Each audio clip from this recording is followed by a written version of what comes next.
Uma dúvida recorrente entre alguns cristãos é o motivo pelo qual o livro de Ruth se encontra na Bíblia. Porque você acompanha ali na nossa Bíblia, pegando a ordem dela ali. Você tem Gênesis, Êxodo, Levítico, Números e Deuteronômio.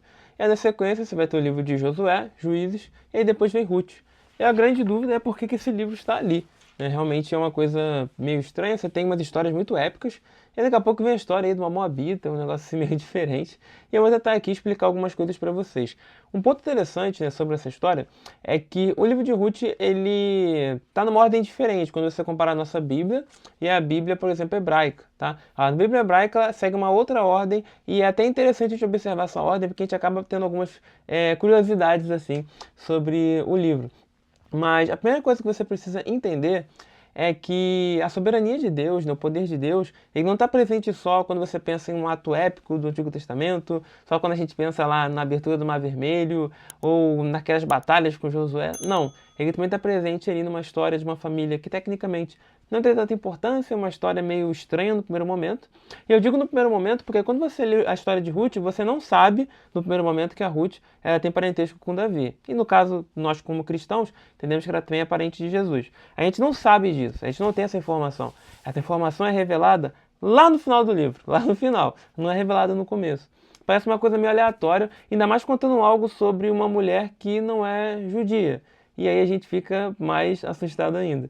Mas é muito interessante ver como quem consegue realmente entrar nessa aliança não são só realmente os judeus, né, mas pessoas que, graças a Deus, obviamente, né, através da graça, mesmo que num aspecto mais primário, conseguem entrar nessa promessa através da fé no Deus de Israel, como fica muito claro no discurso da Ruth com Noemi. Não vou ficar revisando a história aqui, pessoal, que eu sei que vocês conhecem a história da Ruth. A ideia é tentar entender muito o porquê disso. Eu acho que um argumento, como eu já falei anteriormente, é justamente essa ideia. A soberania de Deus, ela não está só nesses momentos épicos. A providência de Deus, ela não atua só nesses casos. Ela também atua ali numa família que está passando fome e Deus graciosamente ajuda essa família. E mal sabia nós que essa família aí vai ser uma família que verdadeiramente vai entrar para a história, né? Como a gente sabe.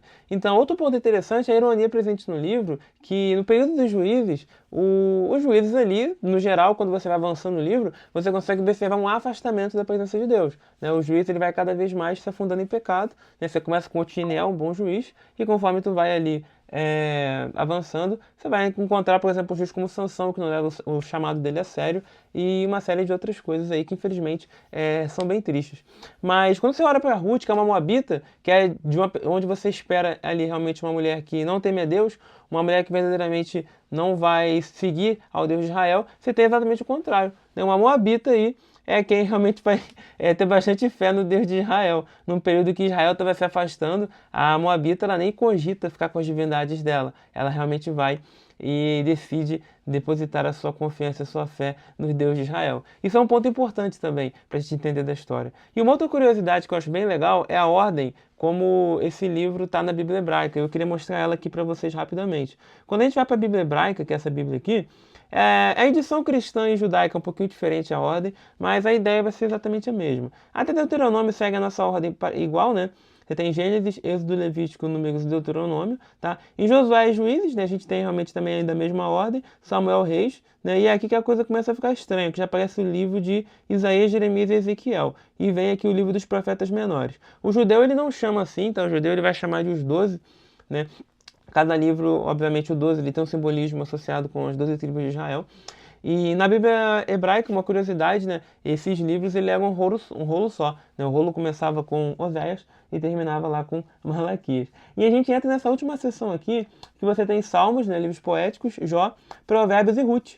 É legal que aqui Ruth vem logo depois de Provérbios, né? E Cânticos dos Cânticos. Então é interessante a gente pensar isso. Ruth e Cântico dos Cânticos vem logo após o livro de Provérbios. E quando a gente para pensar assim na Bíblia hebraica, Provérbios termina com a história da mulher virtuosa, lá em Provérbios 31.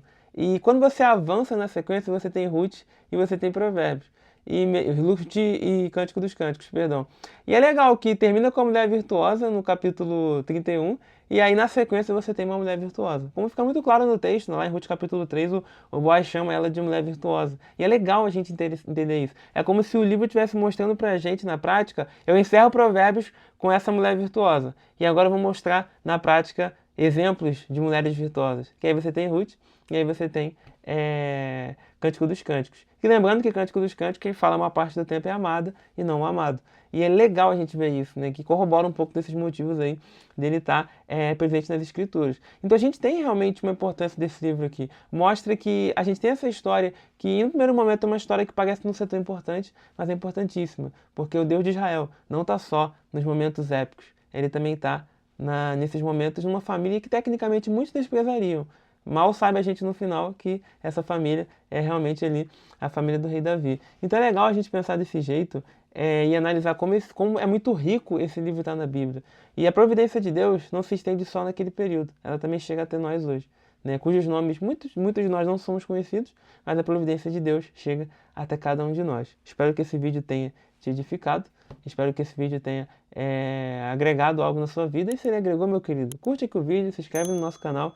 Eu espero que esse conteúdo esteja te ajudando. Deus abençoe e até a próxima.